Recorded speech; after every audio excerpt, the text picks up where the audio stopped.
Jean-Louis Georgelin, en charge de superviser les travaux de reconstruction de Notre-Dame de Paris, est décédé ce vendredi 18 août 2023.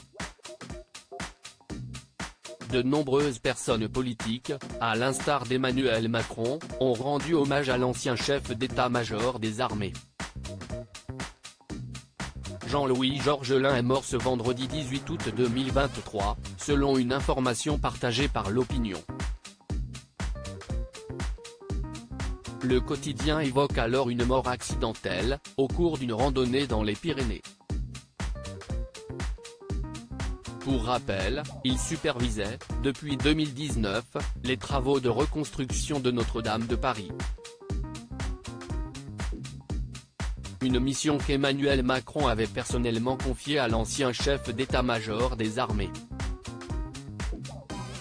Peu de temps après l'officialisation de son décès, de nombreux hommages ont été partagés sur les réseaux sociaux. Bien entendu, le président de la République s'est, lui aussi, exprimé, la nation perd l'un de ses grands soldats. La France, un de ses grands serviteurs. Et Notre-Dame, le maître d'œuvre de sa renaissance, a ainsi témoigné le chef de l'État sur X, anciennement Twitter. Des hommages, à gauche comme à droite. L'ensemble de la classe politique s'est ensuite joint à cet hommage, partageant tour à tour des hommages élogieux à l'encontre de Jean-Louis Georgelin.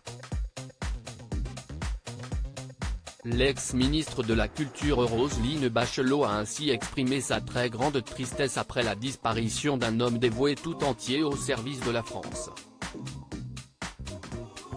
De son côté, Anne Hidalgo a également fait part de son émotion. Il se plaisait à dire qu'il n'était rien sans le talent de toutes les femmes et de tous les hommes mobilisés dans ce chantier unique, l'œuvre d'une vie, a commenté la maire de Paris, toujours sur X.